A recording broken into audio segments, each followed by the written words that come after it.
I became a gangster in Florida. Dan akhirnya di Florida itu saya jadi gangster, saudara.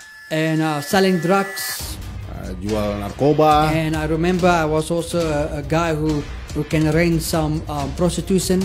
Dan saya ingat saya juga terlibat dalam perdagangan prostitusi. And I was only 14 years old. Dan waktu itu usia saya baru 14 tahun.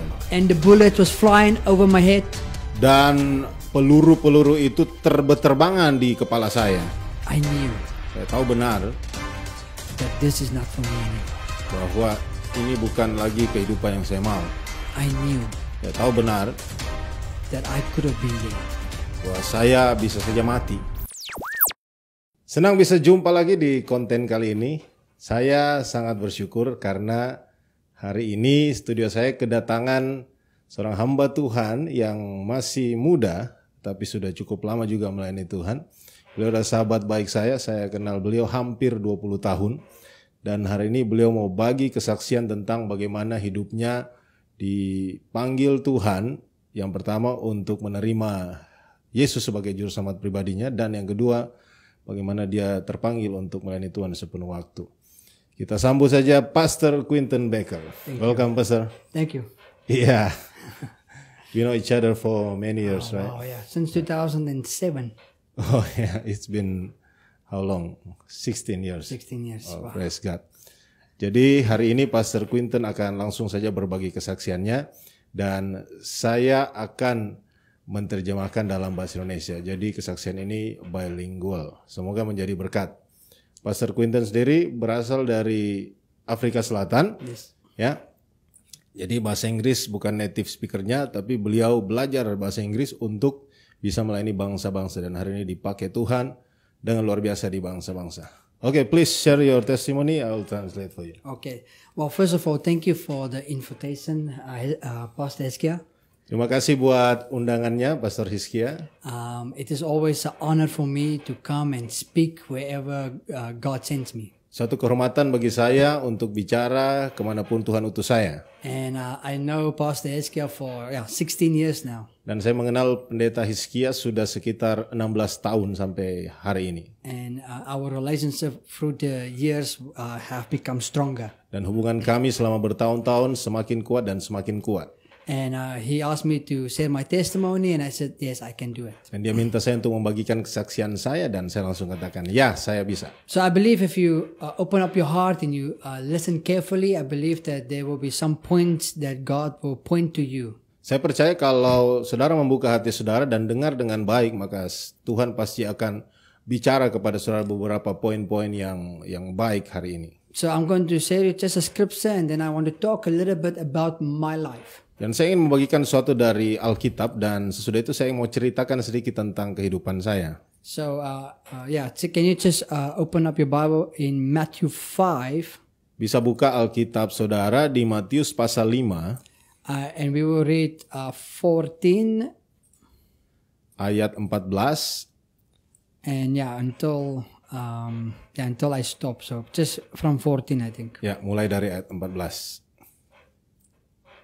Okay, so it says that you are the light of the world. Dikatakan di sana kamu adalah terang dunia. A city set on a hill cannot be hidden. Kota yang terletak di atas gunung tidak mungkin tersembunyi. Nor does anyone light a lamp and put it under a basket. Lagi pula orang tidak menyalakan pelita lalu meletakkannya di bawah gantang. Put on a lampstand.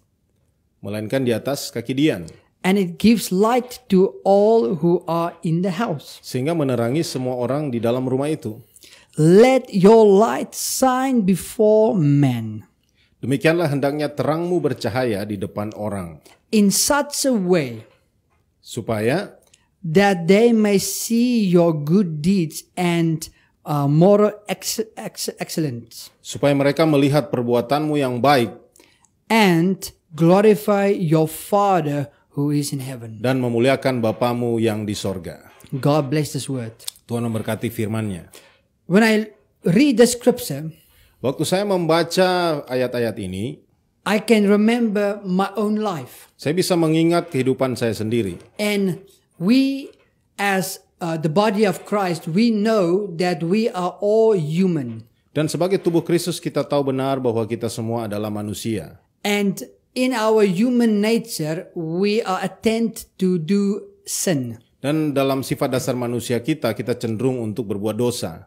And I remember before I got saved, Dan saya ingat sebelum saya mengalami keselamatan, I was born as a Christian family, saya lahir di tengah-tengah keluarga Kristen, like I think many of us are. seperti banyak dari kita mungkin yang menyaksikan ini. Many of us are born a Christian, our KTP says Christian, Banyak kita yang lahir dari keluarga Kristen, KTP kita saja tertulis agama Kristen. but our heart is far away from God. Tapi hati kita jauh sekali dari Tuhan. And so I grew up in that type of situation, Jadi saya bertumbuh dalam situasi seperti itu. that I go Sundays to church. Hari Minggu saya ke gereja, You know, I need to follow my parents. My parents are very strict. ya, saya harus ikuti orang tua saya karena mereka sangat ketat dalam hal ini. But I rejected God in my heart. Tapi dalam hati saya menolak Tuhan.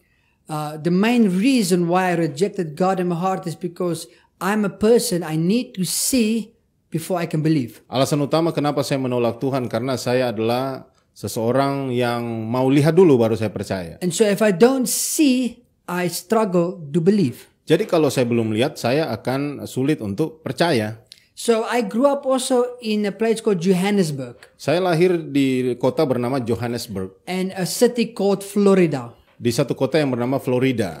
And so in that city, it's quite a dangerous city. Di kota tersebut itu sangat berbahaya. And so in that city, while I was growing up, I was exposed to drugs and alcohol and sex. Dan di kota itu waktu saya bertumbuh, saya terekspos dengan narkoba, alkohol, dan seks bebas. I was probably around 13 years old when I started to experience all those things. Dan waktu saya mengalami awalnya hal ini, saya masih berusia 13 tahun. And I remember I wanted more of what I'm experiencing. Dan saya ingat saya mau lebih lagi mengalami hal-hal yang sama. You see, when Satan give you something, Tahu saudara, ketika setan memberikan sesuatu, it makes your body feel good. ini buat tubuh saudara merasa enak. And your body wants more of that Satan is representing you. Dan tubuh saudara mau lebih banyak lagi dari apa yang sudah diberikan oleh setan kepada Anda. And without you realizing it, you fall into that trap. Dan tanpa Anda menyadari, Anda jatuh ke dalam jebakan tersebut. And so me and my older brother at that time was also part of a gang. Dan saya bersama saudara saya pada waktu itu terlibat dalam geng-geng kriminal ya. And so I wanted to join his gang. Dan saya mau gabung dengan gengnya. And so we need to do some steps, but at the end of time I joined the gang.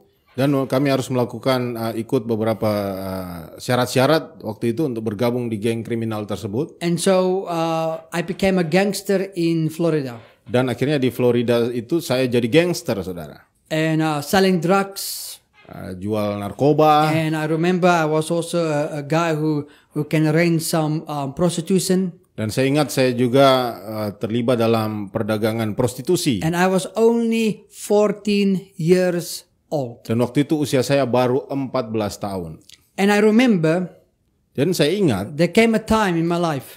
Ada terjadi dalam hidup saya. And I believe in everybody there will be that time. Waktu itu saya ingat sekali, itulah saatnya where God will knock on your door. Di mana Tuhan mengetuk pintu hatimu. And He will wait for you to open up that door. Dan Dia menunggumu ya untuk membuka pintu hatimu. And so my mom, jadi ibu saya, without me realizing it, tanpa saya menyadarinya, she was always on her knees praying for me and my brother. Ternyata dia selalu berlutut berdoa bagi saya dan saudara saya. Praying for us to come into repentance. Berdoa buat kami untuk bisa bertobat. You know, a mom's prayer, I believe, touches the heart of God. Kuasa doa seorang ibu, saya percaya itu menjamah hati Tuhan. And so I remember that same night when something happened to me and my brother was the night when actually my mom was on her knees praying for us. Dan saya ingat malam yang sama sesuatu terjadi waktu ibu saya lagi berdoa di lututnya. There was a gang shootout. ada sebuah satu geng kriminal yang saling menembak and the bullets was flying over my head. dan peluru-peluru itu berterbangan di kepala saya. Me and my oldest brother, he grabbed me, he pulled me down just in time. When I fall down, the bullets came past my head. Dan saya dan kakak saya, kami ada di sana, peluru berterbangan di atas kepala kami. And at that moment, my brother grabbed me and pushed me one side. Dan pada saat itu, saudara saya menggenggam saya dan mendorong saya ke sisi yang lainnya. And he looked at me, and I that is the first time I have seen fear. Dan dia melihat saya, dan itulah pertama kali saya merasa ketakutan. You see, when you're young, you do not know anything about fear. Saudara tahu kalau waktu saudara masih muda, saudara tidak tahu apa-apa tentang ketakutan kan? You just want to party, you want to enjoy life, but when you face death in front of you, then fear comes. Anda hanya mau pesta pora, ya, hanya mau menikmati hidup. Tapi ketika Anda diperhadapkan dengan yang namanya maut atau bahaya kematian, maka ketakutan itu muncul. And when I saw the fear in my brother's eyes, I knew that there's big problems. Dan waktu saya lihat rasa takut muncul di mata saudara saya ini, maka saya tahu benar pasti ini masalah yang besar terjadi. And my brother screamed at me and says, "We need to run." Dan akhirnya kakak saya dorong saya untuk lari pada saat itu. And so we start running. Dan akhirnya kami mulai berlari. At that time, Pada saat itu there was an open field. ada lapangan yang terbuka And the grass was tall. dan rumputnya sangat tinggi. And so my brother grabbed me and pushed me into the grass. Dan saudara saya menggenggam saya dan mendorong saya ke rumput-rumput tersebut. And he jumped on top of me. Dan dia lompat di atas saya. And he held my mouth like this. Dan dia backup mulut saya seperti ini. Because I was scared. I start crying. Karena saya takut, saya menangis. And so he was holding me that the gangs cannot hear where we are. Dan dia memegang saya karena geng kriminal itu supaya tidak mendengar atau tidak bisa tahu di mana kami berada. And at that time, it was also the first time I've ever seen my own brother was praying. Dan itulah pertama kali saya melihat kakak saya berdoa. And yeah, I've never seen him pray in my life except that day. That was the first day I've ever seen him pray. Sebelumnya saya tidak pernah melihat dia berdoa. Itu pertama kali saya lihat dia berdoa dalam hidup saya. And so he started praying. Jadi dia mulai berdoa. And his prayer touched my heart. Dan doanya menyentuh hati saya. His prayer was, "Lord, Doanya adalah, Tuhan, protect my brother. lindungi kakak saya. I don't care what happens to me, Saya tidak peduli apa yang terjadi kepada saya, but protect my brother." tapi lindungi kakak saya. And I believe Nah, saya percaya that God granted him his prayer. Tuhan mengabulkan doanya. And so we just stayed in the grass for almost 2 hours long Jadi 2 jam kami ada di semak-semak tersebut until the gang disappeared. sampai gengnya itu lenyap. They didn't find us. Mereka tidak bisa menemukan kami. In fact, they were walking past us, but they can't see us. Bahkan mereka hanya melintasi kami dan mereka tidak bisa melihat kami sama sekali. And so when they climbed in their own cars and they left, Jadi waktu mereka kembali ke mobil mereka, lalu mereka akhirnya pergi, we were just quiet for another 2 hours long. kami berdiam diri di situ selama 2 jam lagi. And then my brother whispered in my ears Dan saudara saya berbisik di telinga saya and says, "Time to run." dan berkata, waktunya lari. And we run. Dan kami lari, saudara. It usually takes an hour and a half from where we were to walk back to my house. Dan dibutuhkan 1,5 jam untuk kami berjalan kaki dari tempat itu ke rumah kami. It took us around 25 minutes to get there. Tetapi karena saking takutnya, hanya 25 menit sudah sampai. We were jumping over fences. We were jumping over gates. Even a dog wants to bite me. But we were just jumping over fences and houses just to get away. Kami berlari, loncati semua pagar-pagar, bahkan anjing pun mengejar. Kami sudah tidak peduli, ya, untuk supaya bisa cepat sampai di rumah. At that time, Pada saat itu, when we get home ketika kami tiba di rumah and I lie in bed dan saya terbaring di rumah, and my heart was beating fast. jantung saya berdetak sangat kencang. I knew Saya tahu benar that this is not for me anymore. bahwa ini bukan lagi kehidupan yang saya mau. I knew Saya tahu benar that I could have been dead. bahwa saya bisa saja mati. And so I fall asleep. Akhirnya saya ketiduran. The next day, Hari berikutnya, the event that happened was playing in my mind the whole day. event yang terjadi itu melintasi pikiran saya sepanjang hari itu. And so that night when I was in the bathroom taking a shower, Dan malam itu ketika saya mandi, I believe the Holy Spirit spoke to me in my heart. saya percaya Roh Kudus bicara dalam hati saya. And the Holy Spirit asked me this question. Dan Roh Kudus bertanya seperti ini. Quentin, Quinten, where do you think you will be if you die yesterday? di mana kamu ada kalau kemarin itu kamu mati? And for the first time in my life, Dan untuk pertama kali dalam hidup saya I menyadari I would have burned in hell saya pasti sudah terbakar di neraka for the rest of my life. sepanjang sisa hidup saya. And I will be away from God Dan saya akan jauh dari Tuhan for the rest of my life. sepanjang sisa hidup saya. And I realized that. Dan saya menyadari itu. And tears came into my eyes. Dan air mata mengalir di mata saya.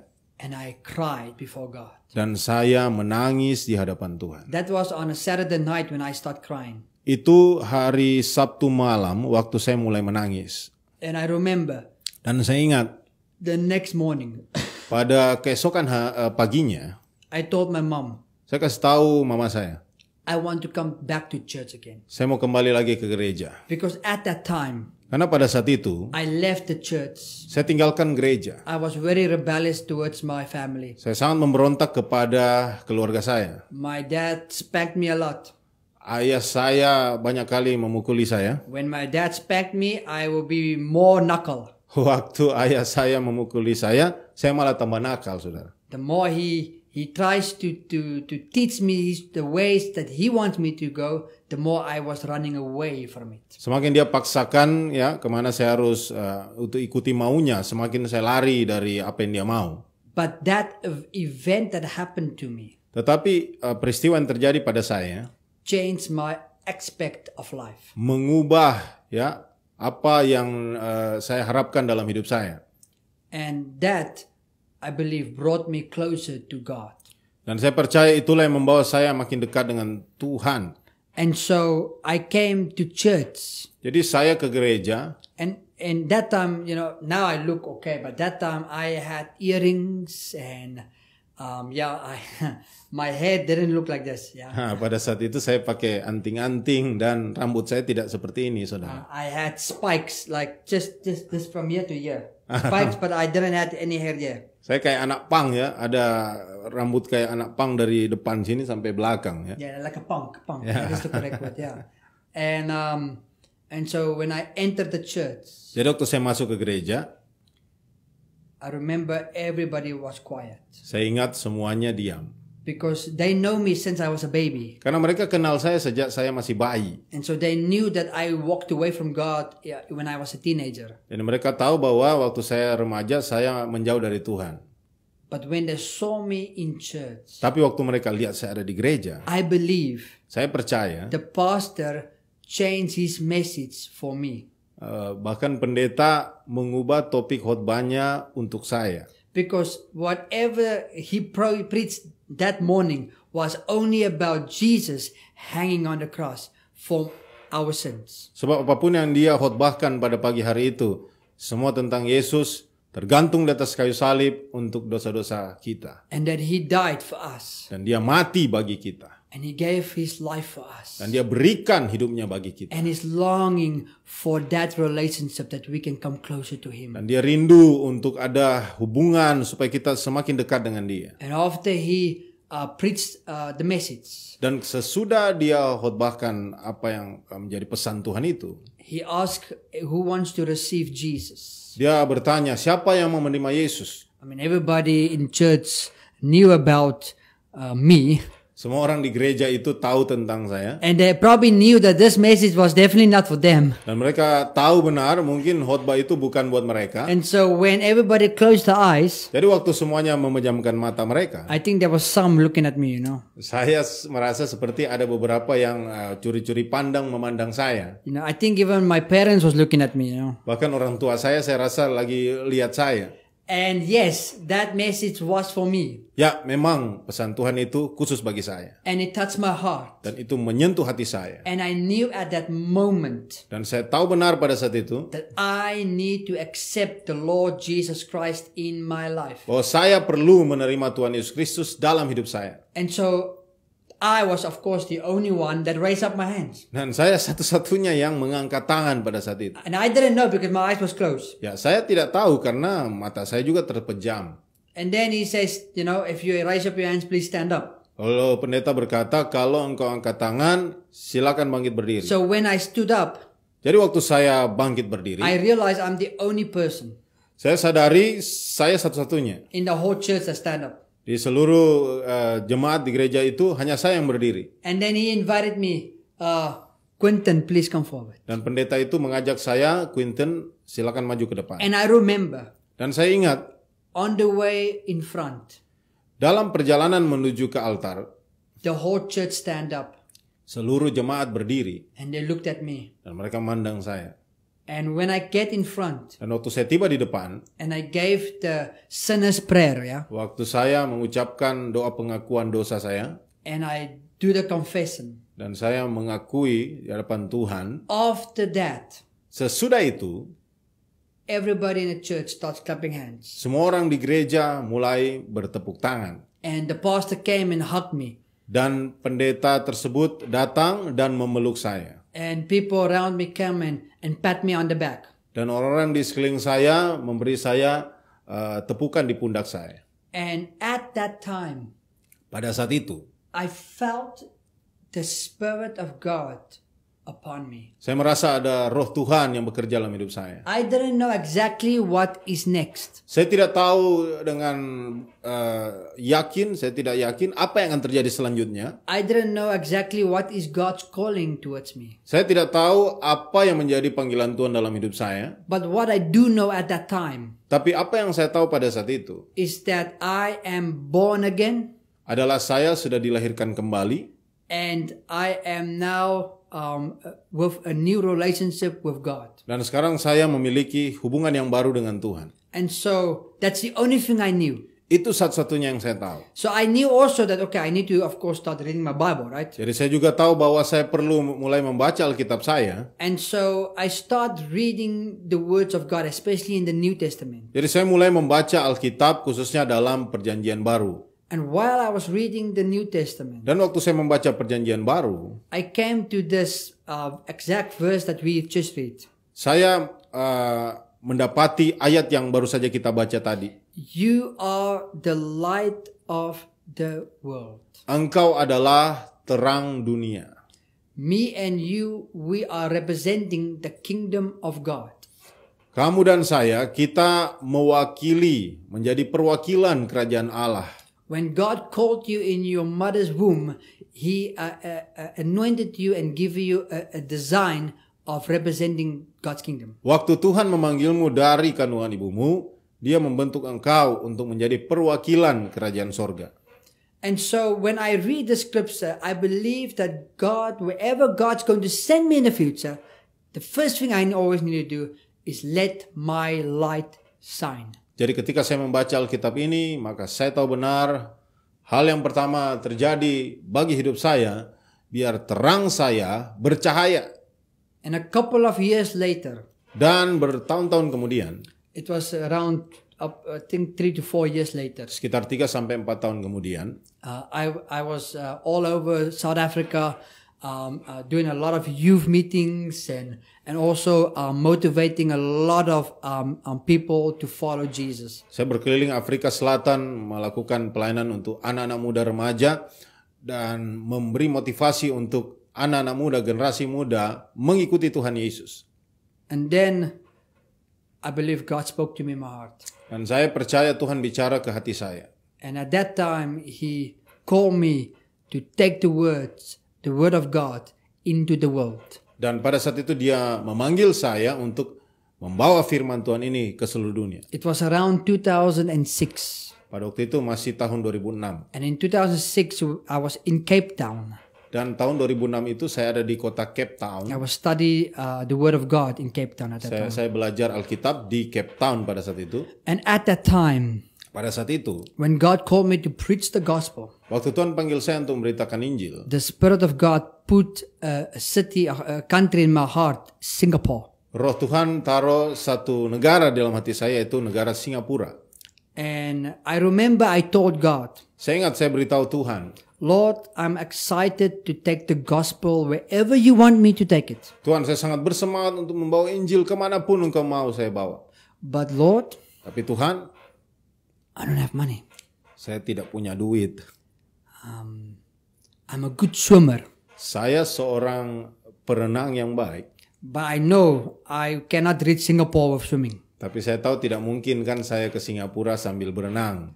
So Lord, Jadi Tuhan, if this is really from you, kalau ini benar-benar darimu, then you are the one that needs to provide for me. maka Engkaulah yang perlu menyediakan bagi saya. And that was my prayer in my heart. Dan itulah yang menjadi doa di hati saya. And I think it was 2 weeks later, Dan saya rasa sekitar 2 minggu kemudian, there was a businesswoman ada seorang pengusaha wanita that actually paid for my tickets to come to Singapore. yang bersedia membayar tiket pesawat saya untuk bisa ke Singapura. And it actually is now 16 years later. Dan 16 tahun kemudian, And until today, I do not even know who is this lady. sampai hari ini saya tidak pernah mengenal atau mengetahui siapakah wanita itu.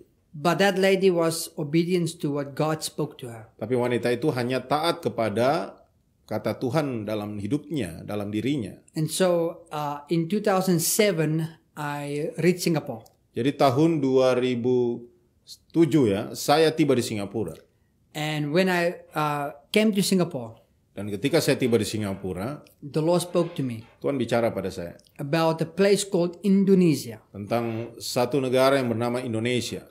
And at that time, I didn't know much about Indonesia. Pada saat itu saya belum terlalu mengenal di mana itu Indonesia. I only saw some news about Indonesia when I was in South Africa, Saya hanya dengar sedikit berita tentang Indonesia waktu saya di negara saya di Afrika Selatan. especially when the tsunami came, right? Khususnya waktu pernah terjadi tsunami ya di Indonesia. And so that's the first time I actually heard about Indonesia. Itu pertama kali saya dengar negara Indonesia. And so when the Lord called me into Indonesia, Nah, waktu Tuhan panggil saya ke Indonesia, I said, Lord, I'm here, use me. saya katakan, Tuhan, saya bersedia, ini saya, pakailah hidup saya. And so I flew to a place called Manado. Akhirnya saya terbang ke satu kota bernama Manado. My first place in Indonesia was Manado. Itu tempat pelayanan saya pertama kali di Indonesia, And itu di kota also, Manado. at that time was the first time I met Pastor Eskia. Dan pada saat itulah pertama kali saya berjumpa dengan pendeta Hizkia. And that's where we became friends. Disitulah kita mulai jadi sahabat. And my heart was just to take the word of God into the nations. Dan hati saya adalah untuk membawa firman Tuhan ini ke bangsa-bangsa. And so from Manado, I start traveling across Indonesia. Jadi dari Manado saya mulai ke berbagai tempat di Indonesia. In 2011, Tahun 2011, I was in Bali saya ada di Bali and I met my wife. dan saya berjumpa istri saya. My wife is originally from Java, Istri saya asli orang Jawa, but she grew up in Bali. tapi dia bertumbuh di Pulau Bali. And so I met her Saya ketemu dengan dia and she fall in love with me. dan dia jatuh cinta kepada saya. Well, if she's yes, she will tell you a different story. Kalau istri saya hadir di sini pasti dia punya versi yang berbeda ya. Yeah, so my version is different than her version. Jadi versi saya beda dengan versinya. But then we are in love with each other Jadi saat itu kami saling mencintai, saling jatuh cinta. and we got married in 2012. Akhirnya 2012 kami memutuskan menikah. And ever since that day on, together we serve God and we went and preached the gospel of Dan Jesus. sejak saat itu kami melayani Tuhan, memberitakan Injil Yesus Kristus di mana-mana. And then of course COVID-19 came. Dan akhirnya terjadilah pandemi COVID-19. And I remember many people call me up and says, I'm losing my business. I'm losing this. I'm losing that. What can we do? Dan akhirnya saya mendengar banyak orang menelpon saya dan berkata, saya kehilangan ini, saya kehilangan itu. Ya, apa yang bisa kita lakukan? And I gave them just the advice that I believe the Holy Spirit gave. Dan saya memberikan mereka nasihat yang saya percaya dari Roh Kudus. Is where are your trust? Di manakah letak kepercayaanmu? Are you trust in your business? Apakah engkau mempercayai bisnismu? Are you trust in your finances? Apakah letak kepercayaanmu pada keuanganmu? Or are you trusting in God? Atau pada Tuhan? And then of course, many of them will be religious and says, yes, I trust in God. Pasti banyak yang mungkin ya terdengar agamawi. Ya, saya percaya Tuhan. And then the next question will be, what does it mean to trust in God? Pertanyaan berikutnya adalah, apa artinya percaya pada Tuhan? What is actually the meaning? Apa arti sesungguhnya? If I say I trust in God, what does it mean? Kalau saya katakan saya percaya Tuhan, apa artinya? And then they keep quiet. Akhirnya mereka diam saja. And then this is what I told them. Dan ini yang saya katakan pada mereka. Trusting in God Percaya kepada Tuhan doesn't always mean that you will have all the money, you will have a successful business, you will have a successful ministry. No, that's not what it means. tidak selalu berarti artinya kamu akan selalu punya uang banyak, kamu akan selalu berhasil dalam bisnismu, kamu akan selalu berhasil dalam pelayananmu. Bukan itu maksudnya. Trusting God means this. Percaya kepada Tuhan artinya begini. Here I am, Lord. Ini saya Tuhan. Use me. Pakailah hidup saya. I trust you. Aku percayakan kepada I don't care anymore. Aku tidak peduli yang lain. I follow you. Aku tetap mengikuti. I don't care what people say. Aku tidak peduli apa yang orang lain I katakan. don't care what my bank say. Aku tidak peduli apa yang rekening bankku katakan. I don't care how much money I have. Aku tidak peduli berapa banyak uang yang kumiliki. My life Hidup saya belongs to you. adalah milikmu. My mind Pikiran saya belongs to you. adalah milikmu. My actions, Tindakan saya, the light of the world, ya, terang dunia belongs to you. adalah milikmu. And I will go forward. Dan aku akan tetap maju. Even if my friends on my left and right falls, Sekalipun sahabatku, orang yang ada di kiri kananku bertumbangan, my eyes will be upon you. mataku tetap tertuju And I padamu. will trust in you. Dan aku akan tetap I percaya will padamu. walk with you. Aku akan berjalan bersamamu. Even if I lose everything, Bahkan kalaupun aku kehilangan segala-galanya, everything in life, segala-galanya dalam hidup ini, my eyes will be upon you. mataku tertuju padamu. Because I love you. Karena aku mengasihimu Tuhan. 2,000 years ago, 2000 tahun lalu, you died for Engkau telah mati my sins. bagi dosa-dosa. You died for me. Engkau telah mati bagi. And today, Dan hari ini, I'm standing up for you. aku tetap berdiri bagimu. And I'm walking with you. Dan aku mau berjalan bersamamu. And then I hear people start crying. Dan saya mulai mendengar orang menangis. Because many of us, our eyes are upon our situation. Karena kebanyakan dari kita, mata kita tertuju pada situasi kita. And our eyes is not upon God. Dan mata kita tidak tertuju pada Tuhan. We are the light of this world. Kita adalah terang bagi dunia ini. And it's our responsibility Dan tanggung jawab kita to shine our light so much adalah untuk terus bersinar, in moral excellency ya, bersinar dengan cemerlang that people can glorify your Father in heaven. sehingga orang melihat dan memuliakan Bapamu yang di sorga. In my 16 years in Indonesia, Dalam perjalanan hidup saya selama 16 tahun di Indonesia, it was not the easy walk. bukanlah perjalanan yang mudah. You know, I'm a bule-bule, right? Ya, saya ini bule, saudara. So I need to prepare everything. Jadi saya harus siapkan segala-galanya. My visas, Visa saya, the money for the visas. uang untuk visa saya. Trusting in God for all these things. Saya percaya kepada Tuhan untuk semuanya ini. And then of course trusting God to get married. Dan percaya kepada Tuhan untuk ketika saya mau menikah juga. Trusting in God for finances to have a home. Mempercayakan Tuhan untuk keuangan supaya saya punya rumah. Now I have a daughter. Sekarang saya punya seorang putri. And I have a responsibility to take care of my daughter. Saya juga punya tanggung jawab untuk merawat putri saya. And I need to always think about the future. Dan saya harus selalu berpikir tentang masa depan. How to provide for my family. Apa yang harus saya siapkan untuk keluarga saya. And each time when I find difficulties. Dan setiap kali ketika saya menemukan kesulitan. And I myself start stressing and worry a bit. Dan saya mulai stres dalam tertekan dalam kehidupan. And then the Spirit of God. Dan roh Tuhan pada saat itu Speaks in my heart. bicara dalam hati saya. And He says, Dan dia berkata, I am here. aku ada di sini. Why are you focusing on here and there? Mengapa engkau fokus ke sini dan situ?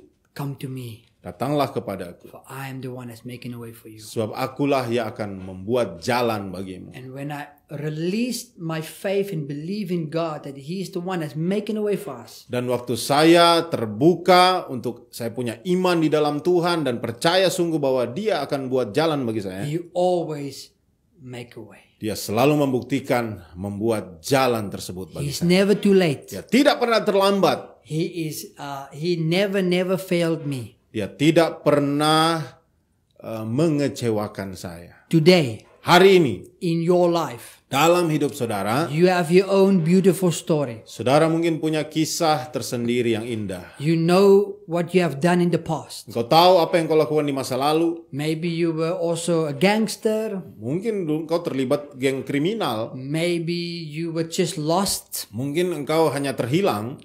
Whatever the case might be, Apapun kasusmu, the day when you came to give your life to Jesus, ketika engkau datang dan memberi hidupmu pada Yesus, it is the day when God have called you to rise up, itu adalah hari di mana Tuhan panggil engkau untuk naik. that your light can shine for the world. Sebab hidupmu bisa menjadi terang bagi dunia ini. Today I hope your light is shining for God. Hari ini saya berharap kehidupanmu bercahaya bagi Tuhan. Maybe your light is not shining. Mungkin hidupmu sementara redup, tidak bercahaya. Maybe your oil is not enough. Mungkin minyak yang engkau miliki tidak cukup. And maybe you do not know where to go. Dan mungkin engkau tidak tahu kemana harus pergi. I have good news for you. Saya punya kabar baik bagimu. Jesus' grace Kasih karunia Yesus and His love dan cintanya is for you. adalah untuk Anda. He's not judging you. Dia tidak menghakimimu. He's not angry with Dia you. tidak marah-marah kepadamu. Sometimes He feels sad, yes.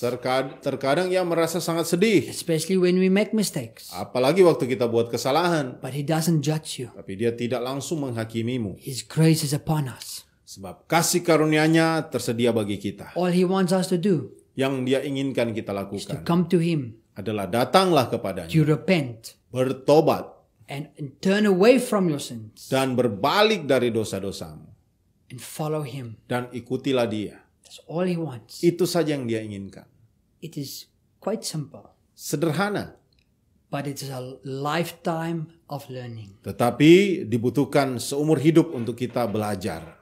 a lifetime of walking. Seumur hidup untuk kita menjalaninya. I do not know your life. Saya tidak tahu kehidupan saudara seperti I apa. do not know your background. Saya tidak tahu latar belakang saudara seperti apa. One thing I do know Tapi satu hal yang saya tahu, that connects me and you yang mengkoneksikan, yang menghubungkan antara saya dan saudara is the cross. adalah kayu salib. We need to come to the cross. Kita perlu datang kepada kayu salib. When we come to the cross, Waktu kita datang kepada kayu salib, God forgive. Allah mengampuni. His grace is upon us. Kasih karunia tersedia bagi And kita. our light Dan kehidupan kita can shine bisa bercahaya. wherever we go. Kemanapun kita pergi. And God can use you Dan Tuhan bisa pakai hidup saudara in His kingdom, di dalam kerajaannya. in your workplace, Di dalam tempat pekerjaanmu. in your business, Di dalam tempat usahamu. in your ministry. Di dalam pelayananmu. Wherever you are, Dimanapun engkau berada. your light can shine.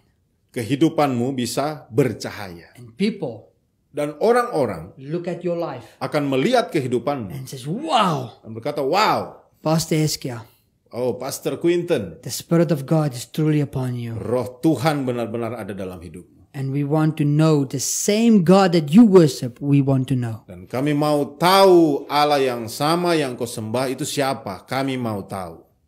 I want to end off with this. Saya mau akhiri dengan ini. I want to pray after that. Dan sesudah itu saya ingin berdoa.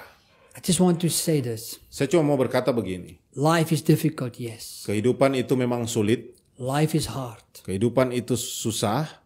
Sometimes life is unfair. Terkadang kehidupan itu tidak adil. And many times we do not understand why these things are happening towards us. Dan banyak kali kita tidak mengerti mengapa hal ini terjadi pada kita. And there can be many reasons of the situations you find yourself in. Dan bisa saja banyak alasan kenapa situasi itu terjadi dalam hidup kita. But the good thing is this. Tapi hal baiknya adalah ini.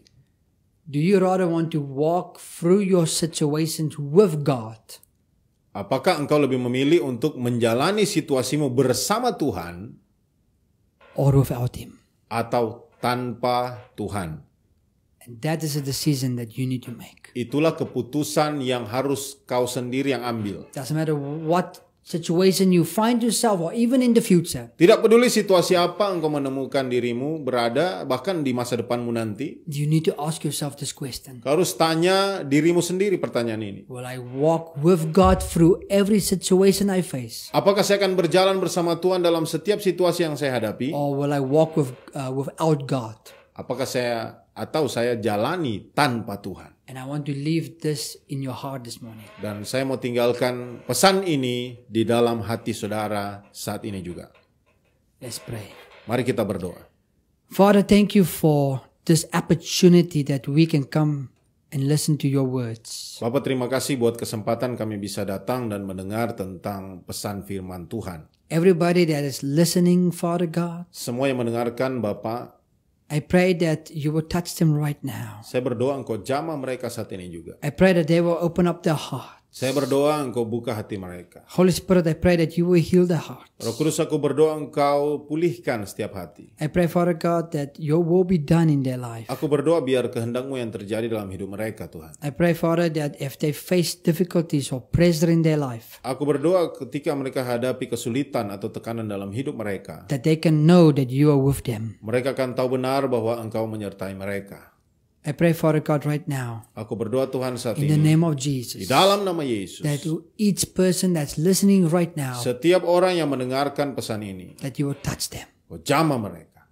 Touch them if they are in their house, in their workplace, wherever they are right now. Touch them. In Jamah mereka di rumah mereka, tempat pekerjaan mereka, dimanapun mereka berada saat ini, jamah mereka Tuhan. Speak to them Bicaralah pada mereka, that they can come closer to your heart. supaya mereka bisa mendekat ke hatimu Tuhan. In Jesus' name I pray. Di dalam nama Yesus kami berdoa. Amen. Amin. Amin. God bless you. Thank you. Tuhan Yesus berkati. Thank you, Pastor. Luar biasa kesaksian yang kita sudah dengar dan juga firman Tuhan, bahkan kita sudah didoakan. Saya percaya sekalipun melalui media, tapi kuasa Tuhan bisa bekerja. Karena kuasa Tuhan tidak terbatas ruang dan waktu. Ya, nama Yesus, nama di atas segala nama, bisa memulihkan kita sama seperti Pastor Quinton yang mengalami pemulihan oleh nama Yesus. Kita juga bisa dipulihkan dari segala sesuatu oleh nama Yesus. Kiranya ini jadi berkat. Dan jangan lupa subscribe jika Anda ingin mengikuti konten-konten selanjutnya dari channel ini. God bless you. Thank you.